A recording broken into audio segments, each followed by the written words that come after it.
am just a few minutes early.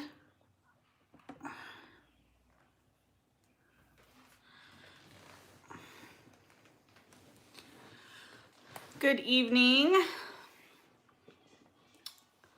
I hope everybody's had a good day and hasn't let themselves get too much worked up over the election and everything going on. I don't intend to talk about it at all. But I understand that it's got a lot of people worried, a lot of people anxious, and I can understand that. This side. This side. All right, sorry. So today I am trying to do this live from my phone, so we'll see how this works out. Hey Charlotte, how are you doing? I was in your live, what was it, like an hour ago? I watched your live on my drive home, or I listened to the last 30 minutes of it on my drive home.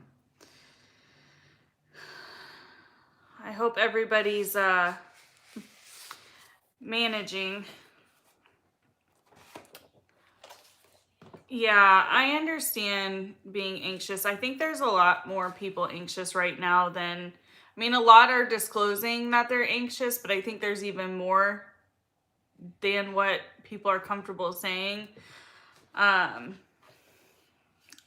just not a very anxious person. I understand the severity and the heaviness of this election, but I am choosing to just try and ignore it. So that's kind of how I'm dealing with it today.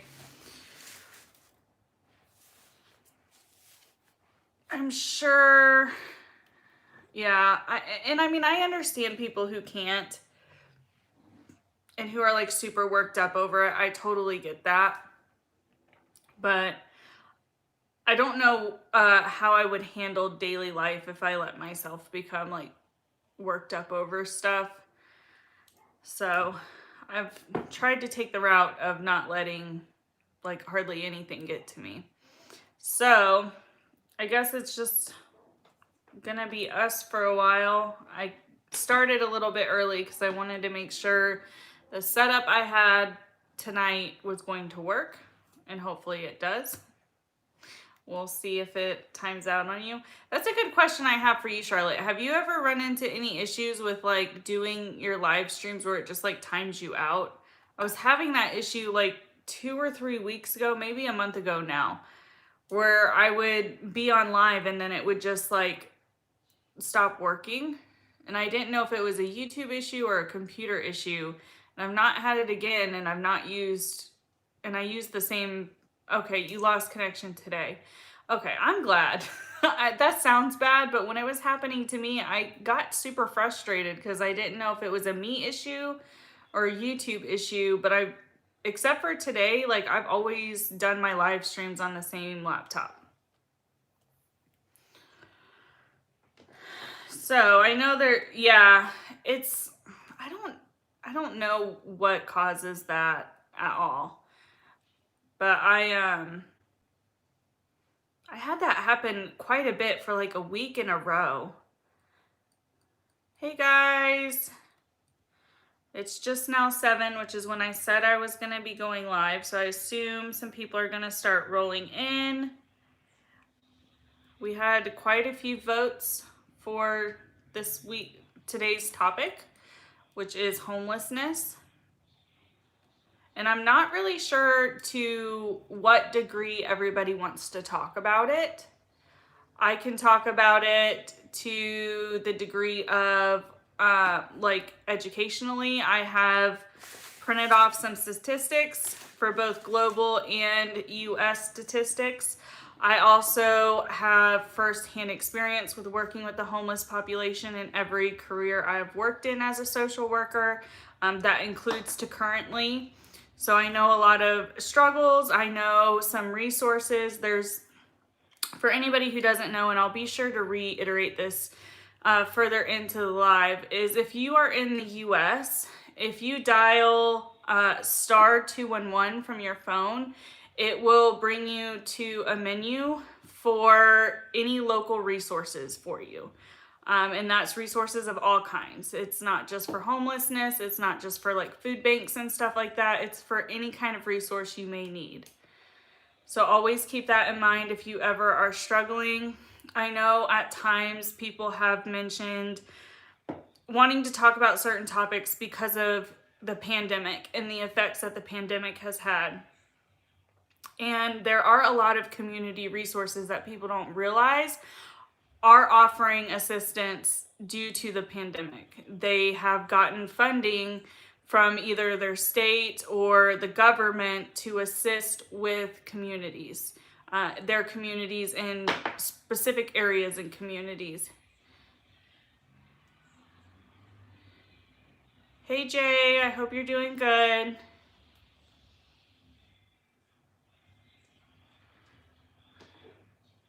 So, hopefully some people have some specific questions that they want answered or particular areas they want to talk about this topic in. Otherwise, I will just speak generally from my experience, the knowledge that I have, and we can provide some statistics and stuff that I have in front of me. I will probably be looking down a little bit more than normal because my phone is up higher than the laptop.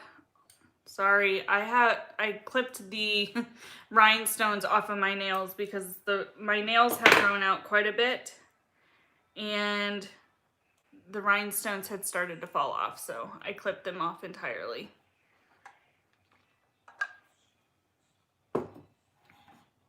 I know there's a lot of other creators who are on tonight for live. Oh, thanks, Charlotte. I don't even remember to share my stuff on Twitter. I don't know how to. That's half the problem. See, I know how to like sit down and like turn a camera on and talk to a camera more than I know how to like, I don't even know my passwords to my social medias, which was a huge issue when I got my new phone because I had to re-log into everything and ended up resetting almost every password. So I'm not too worried if we don't get too many people in. Just for replay's sake, I will talk about the topic from what I know. A lot of creators, I'm sure you saw too, Charlotte, a lot of creators this evening are going live to, I think, help their subscribers to be a distraction, which is totally understandable. So I'm not expecting there to be a whole lot of people here tonight, to be quite honest. Yeah, I don't know how to do very much either. I have taken advice from other creators in like softwares and things like that. So I do have a software, I do have a camera, I do have lighting. I have a microphone, but the room that I have started filming in no longer, the room I moved into has higher ceilings. The ceilings in here are vaulted, so the microphone I have doesn't even help. Hey, Eva. Always ask, though. That would be my advice, Charlotte. If you ever run into a question or an issue, just ask somebody. Interesting. So, I guess we will talk about the topic at hand. And Charlotte, don't feel like you have to hang out. If you want to leave or if there's another live that you want to go into, that's fine. I don't mind. I can talk about this with myself and just make it like a video. So, homelessness, a lot of people, well, I don't even want to say a lot of people. That's not nice for me to generalize in that sense. But what people don't understand is like everybody sees the literal definition of homelessness, which is to not have a home. But what people don't realize that like your state and your counties and the government consider homelessness is like not having permanent shelter. So if you're living out of your vehicle, you're considered homeless. If you're living in a hotel, you're considered homeless. If you are living with relatives due to financial strain and unable to afford your own home, that is also homelessness. So people, oftentimes when they hear homelessness, there's the stigma and the stereotype that to be homeless, you have to be, panhandling. Everybody gets that stereotypical image of somebody on the corner panhandling for money. The reality is so many more people struggle with being homeless than what people realize because of the what is actually considered a homeless person. I know when I have worked in child welfare before, a lot of concerns would come from people, whether that's faculty or teachers or anybody of that nature who was maybe slightly involved with the child, seeing them and thinking that because they weren't in a traditional home, that they were being neglected to some degree, which is not true. And again, that leads more into the stereotype of like people in poverty aren't good parents, which isn't the case. There also comes a stigma with homelessness that if you're homeless, you have to be an alcoholic or a drug addict. And again, that's typically not the case. Statistically, are most homeless people to some degree in some kind of addiction? Yes. However, I don't believe they are in the addiction because of their homelessness. I think it oftentimes can be the reverse stigma that they're homeless, so they're just trying to cope with their situation, and they end up turning to things like substances or alcohol, and of course they end up using it in excess at times, just due to their situation and trying to numb themselves and almost self-medicate, if that makes sense.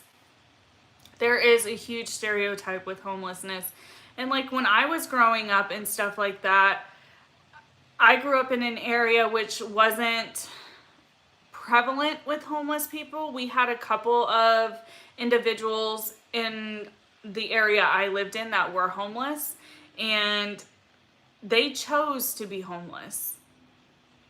It ended up being like something that had to be publicized and like put in news articles around our local newspaper because I lived in a very tourist attraction area. I lived in Florida. I lived on a beach in Florida. So, we had a lot of tourists. So it was almost like a yearly thing because he would sleep under one of the bridges that we had, not like street bridges, like beach bridges, the boardwalks. He would kind of camp out underneath there, and tourists would get concerned because he was an alcoholic. He was drinking.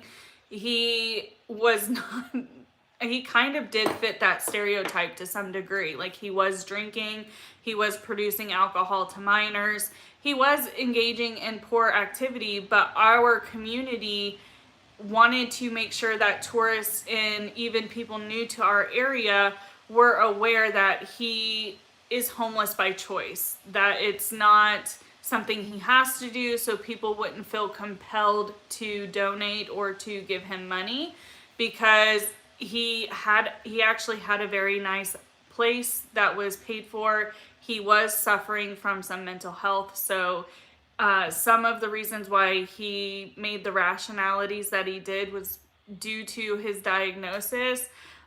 But I mean, those are very rare situations where it is like every stereotype compiled into one person. Typically, it's not like that. That's like your stereotypical homeless person. It just so happens to be in a very small town in Florida. Was my experience with homeless, like what I thought to be homeless.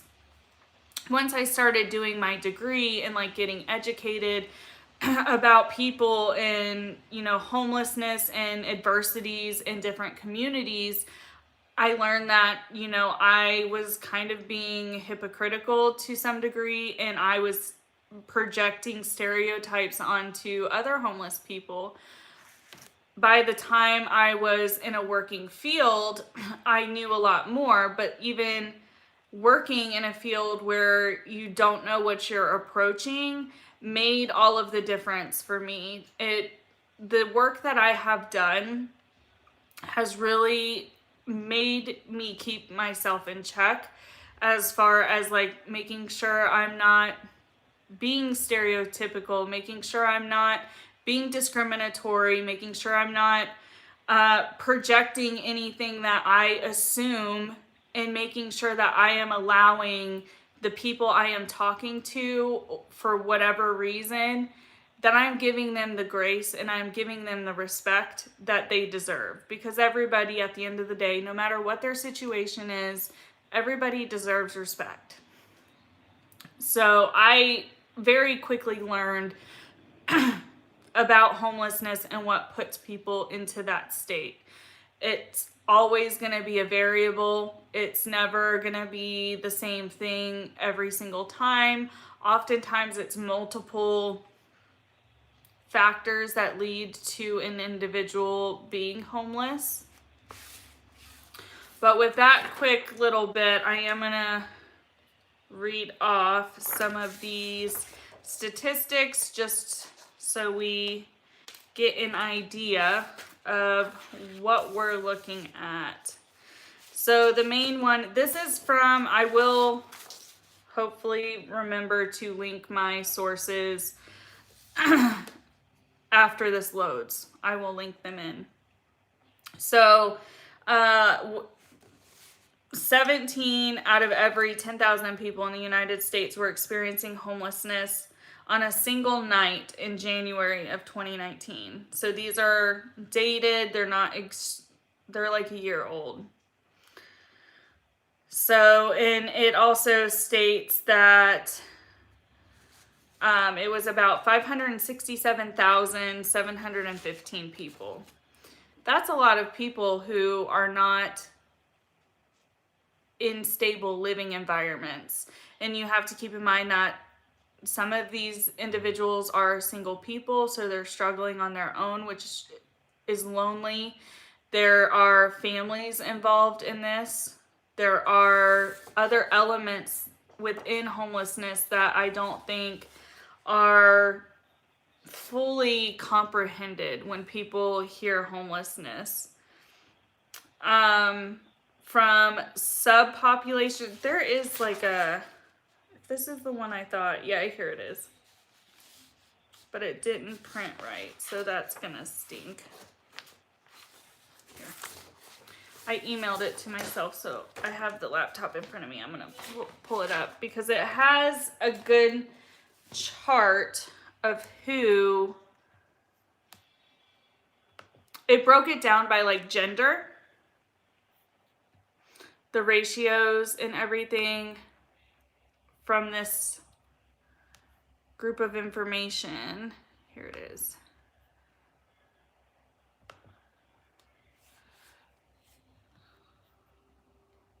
Okay. So, overall, I said how many people were considered homeless overall. The amount of that, 396,045 were individuals.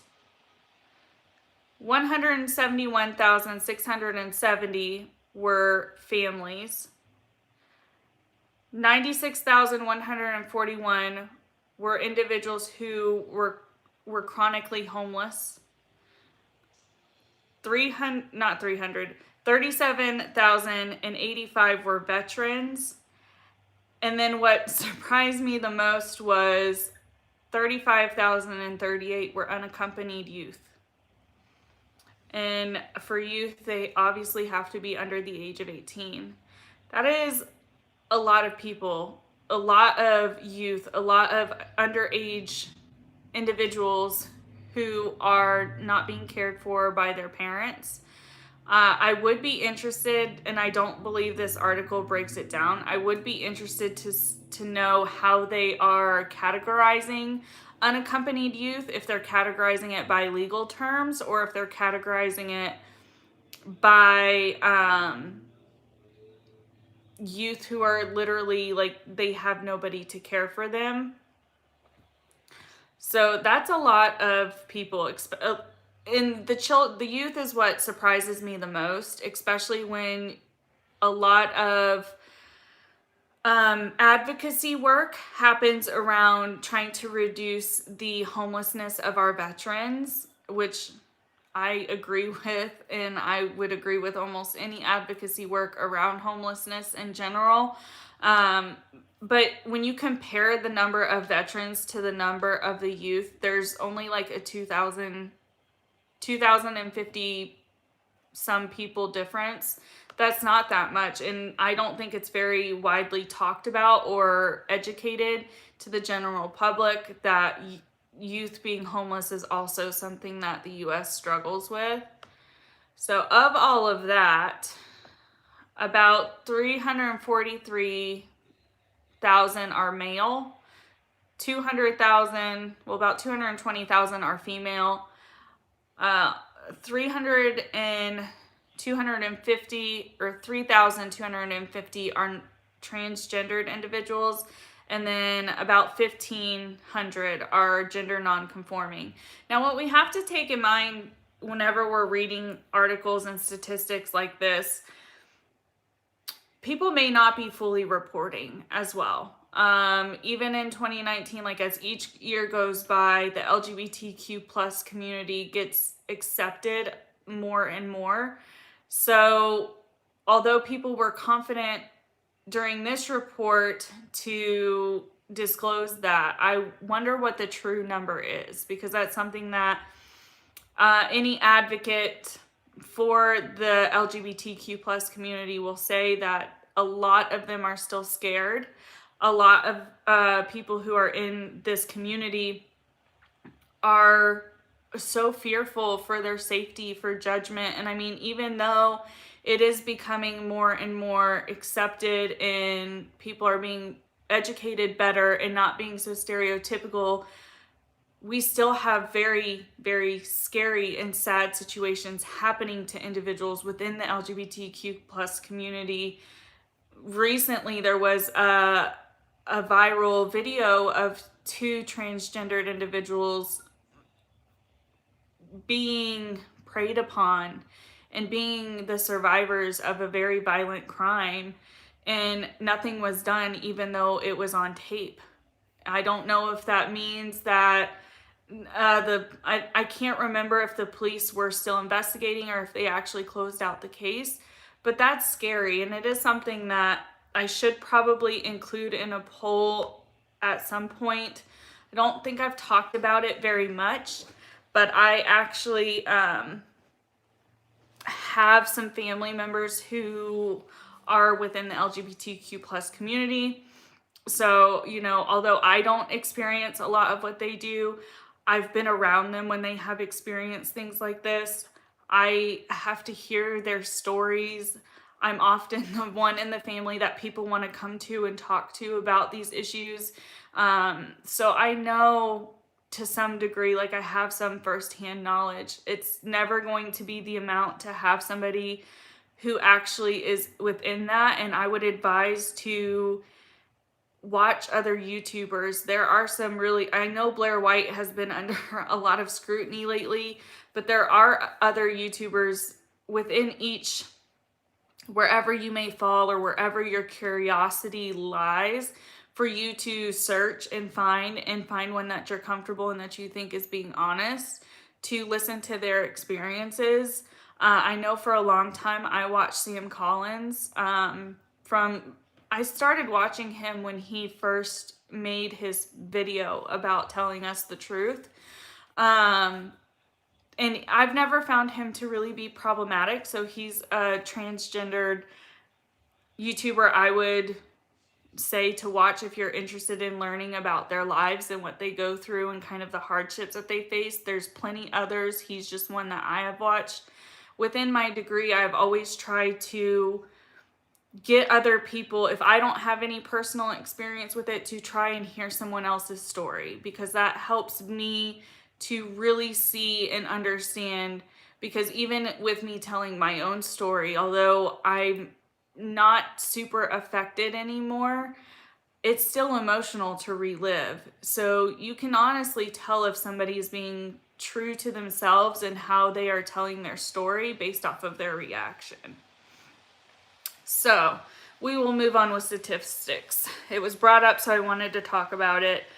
Of that amount, 270,607 of those homeless individuals were Caucasian. 225,735 were African American. 125,000 were Hispanic. About 37,000 were multiracial. 17,000 were Native American. 9,500 were Pacific Islander, and 7,000 were Asian.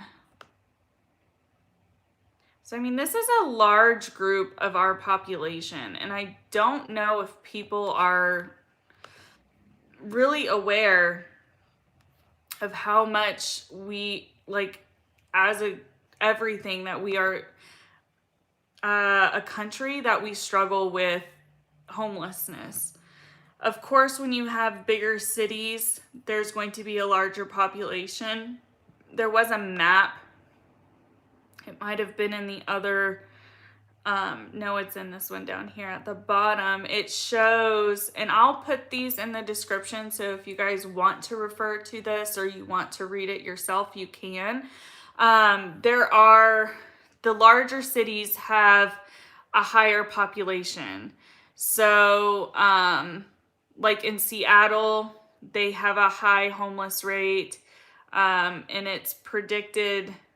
This has to do with COVID, and that, COVID is affecting the homeless population, not only because of, the fact that they really can't protect themselves, but in addition to the fact that they're often if they're choosing to be in shelters, you can only hope that the staff are taking the right precautions to make sure that everything is being disinfected appropriately.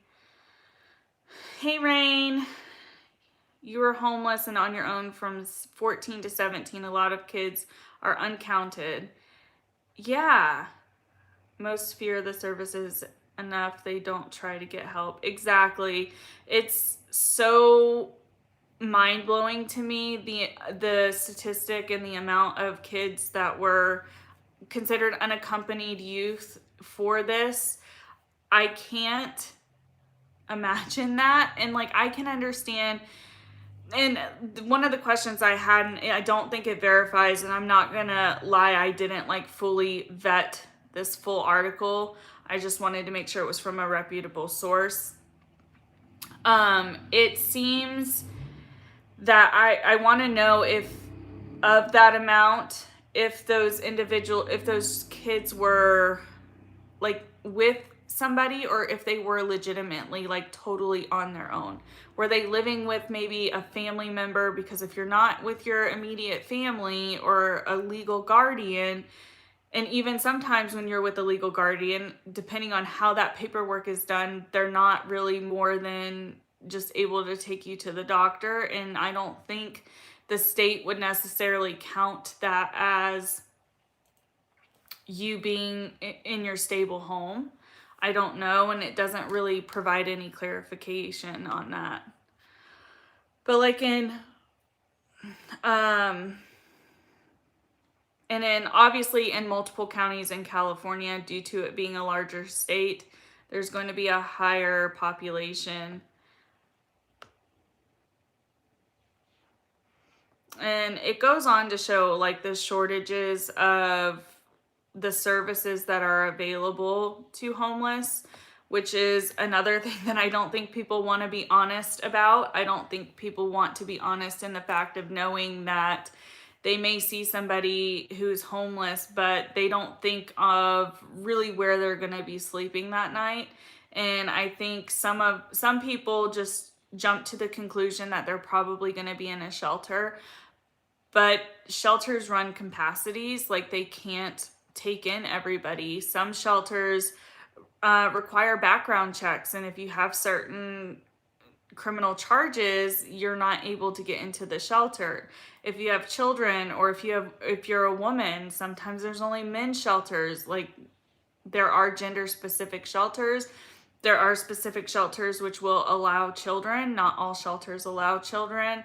If you have pets, that's a whole nother can of worms. It is extremely hard to live in general, especially right now, but I could not imagine living in the state that everything is in with our country, with the pandemic, with everything going on. I could not imagine being without stable living. And for all of us who have stable living, I hope we are all, not looking down upon those who aren't, and like really counting our graces and being thankful for what we do have, even if it's not a lot. The fact that you have a roof over your head, you have running water, and even if you're feeding yourself ramen noodles every night, you're feeding yourself. Some people don't get that luxury. I also pulled some global statistics, and these are a little bit harder to summarize. Like, they break it down by like specific areas. It's not like overall, like this country and this country. At shelters, it is, when I was on the streets, older men and women with children. Most shelters are mandated to report underage, and sometimes you get shuffled too. Juvie, no facilities for teens, really. There's really not any facilities for teens. I know where I was, where I'm from, there were no homeless shelters for juveniles, but where I have moved, there's at least one I know of. But you are right. Once an unaccompanied, say at your youngest, 14, an unaccompanied 14-year-old comes into your facility, there should be concerns for your safety. So inadvertently, another agency gets involved, and then typically that's going to end up with you in the system to some degree, whether that's with family or not. Once certain agencies like child protection get involved, they're going to make sure that you're safe. And one of the things to make sure that you're safe is stable and proper living. And that means different things to different agencies. It means different things to different states. There are some, in my previous work, I've experienced like people being judgmental of poor people. They don't have the facilities and the faculties that just like a moderate income family would have. And they would assume that because a child wasn't clean, like squeaky clean every day, or wore the same shirt 2 days in a row, that they were being neglected. Could those be indicators? Yeah, they could. But it has to be more, like there has to be more substance to that. So that even shows that in like legitimate facilities, there's still judgment being passed even on to kids, which is it was such an eye-opener in some of the work I've done on how people are. I try to humble myself as much as possible. I know I'm not perfect, and I know I'm going to make mistakes, and I have made mistakes, and I have misspoken before and said things that could be offensive, but I try my best to acknowledge it when it's been brought to my attention and talk about it so people can learn from my mistake. I grew up in foster care. I don't know if you know that about me, Charlotte, but I grew up in foster care from infancy to 10 years old when I finally got adopted. And even though I'm proud I was adopted, like even when I say finally got adopted, like that has a negative connotation to it, because it is. Like it was not fun growing up in the system. I grew up without any money because I was I was a ward of the state, and some of my experiences weren't that great, and I didn't talk about all of them because I can't remember all of them. There's only a few that I can really remember, and it's crazy. It's so insane. And people just, they take for granted what they have. Like, I've worked hard to get to where I'm at, but I would never brag or try and make somebody feel less than because I've worked my butt off to get here. I don't expect everybody to put in, I mean, I've worked really hard to get to where we're at. It's not been something that's happened overnight. I've had to work on myself. You know, I've had to work on my career. I've had to work on my education. I was not a traditional student. I went back when I was older to get my degree. And, you know, I only have my bachelor's. Like, I don't have a master's degree. I could get my master's degree, but I am happy with where I'm at right now.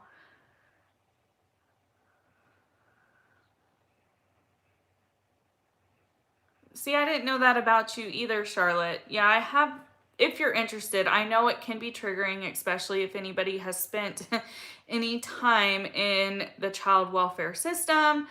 I do have 2 playlists where I go through my experience from growing up in foster care and then my experience of being adopted and like those first couple of years. And then I have another playlist that I still upload videos to where I talk about how my childhood and things that I've experienced during those time frames have like affected me today, whether that's in a negative or a positive way. I talk about those. Most people come to my channel for my commentary stuff though, which is ironic because I did not make this channel for that. But I appreciate everybody, and I actually have really enjoyed doing commentary. So, I know there's not many of us. I think it's just a couple of people, if not just one at this point.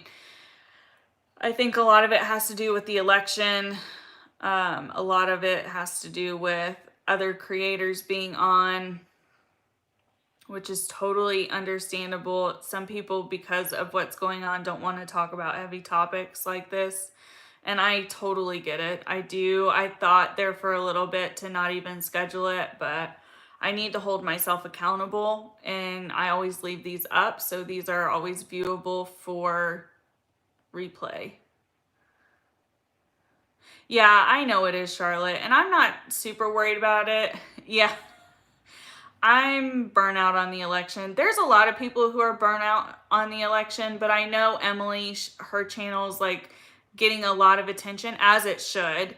So I think a lot of people are like on her stream. I know she's on. I'm pretty sure Little Red said she was going to go on, so she may be on too. It's not I'm not too worried about it. But without having more people wanting to engage, not that you guys aren't engaging, but to provide their experiences or have any of their questions, I kind of don't know what else to talk about it. Yeah, I assumed Little Red was going to be live. So I'm not too worried about it. These are typically a little bit longer because people want to provide their feedback. I'm a little bit surprised considering how many people put in for the topic vote that not more people came, but that doesn't really mean anything. Not everybody's available. A variety is needed for a discussion. Yeah, to some degree. Like, I provided what information I have. Do I have more personal experience? I do, but I just don't know how to, I would have to think about how to talk about it, and I don't want, like, for people in playback to have to listen to a lull of silence, because I have to, when you work in social work, you have to be very mindful of how you talk about scenarios and things that you have witnessed or worked with. Because especially when I'm putting it on a public platform, like, I never know if that person may come across my channel or my video and may be, so many people want to say re-traumatized, but legitimately with some of my work, it could re-traumatize some people. And I never want that to happen. I want to be as like blanketed as I can. That's why when I talk about previous work, I'm super broad. And it's not to annoy people. It's not to hide anything from anyone. It's for the sake of the work I've done. You think most people didn't anticipate yeah, I don't think they did either. And it's okay. Like, I'm not upset. I totally understand it. It just, I might put this one back in a rotation for voting in a couple of weeks. That way, when there's not so much going on, if people want to engage, they can. I was honestly kind of surprised that this one got as many votes as it did, because I've always kind of opened up the discussion with you guys that if there were topics you wanted to let me know in the chat, and it's always people want to come into my DMs and tell me topics they want to talk about. I don't know if it's for the potential of embarrassment, if that's what it is, or if they don't want people to judge them, which I totally understand. And I don't mind people coming into my DMs. I open them and leave them open for that reason. I want people to be able to contact me if they feel they need to or they want to.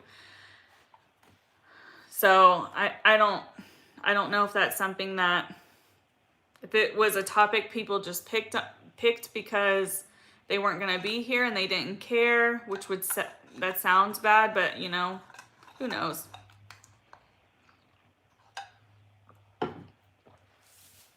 People may also just be forgetting about me because I don't think I've uploaded an actual video since last Thursday or Friday.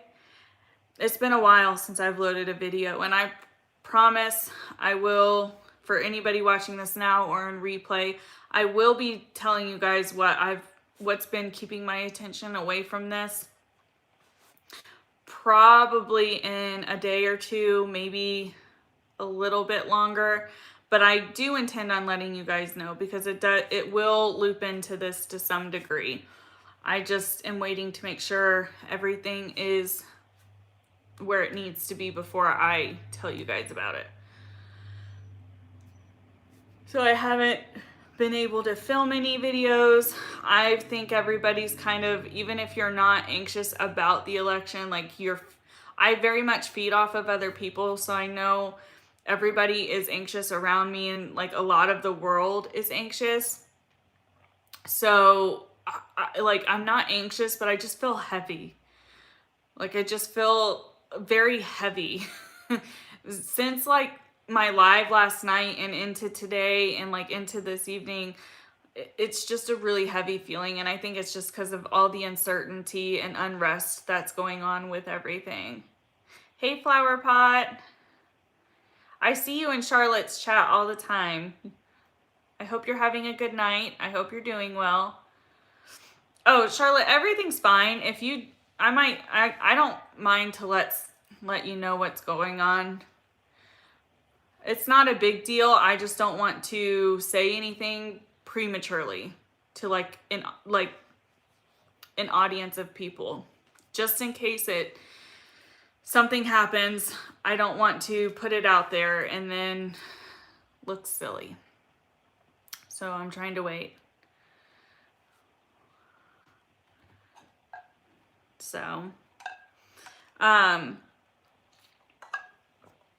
believe for the few of you who are here, I appreciate you guys.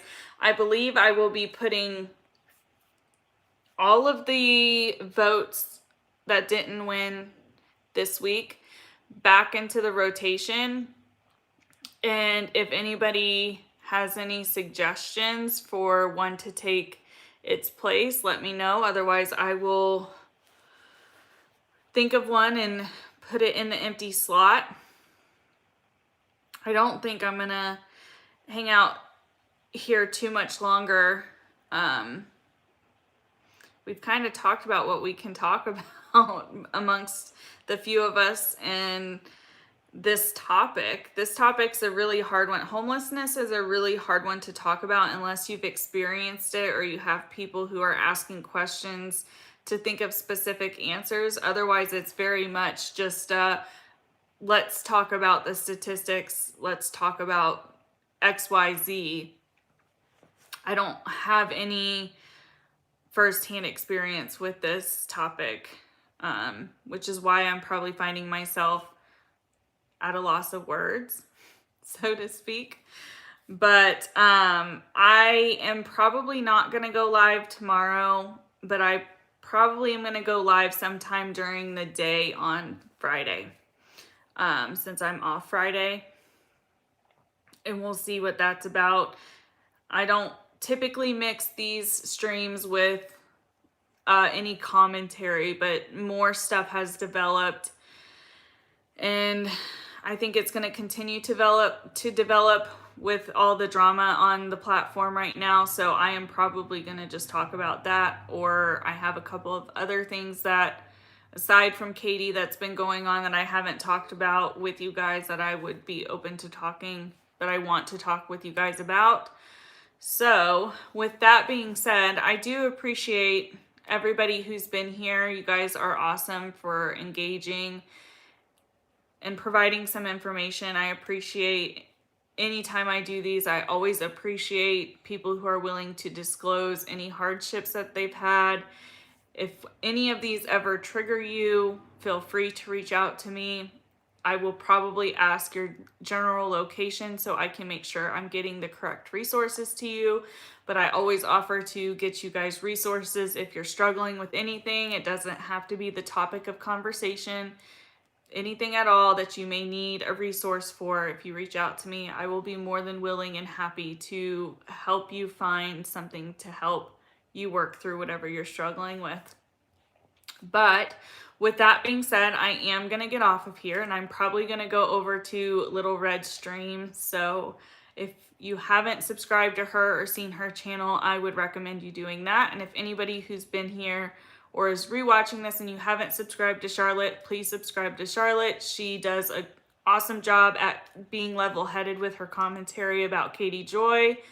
And I really appreciate her take on things and being very open with everybody in her chats. So with that being said, have a good night, and I will see you on Friday.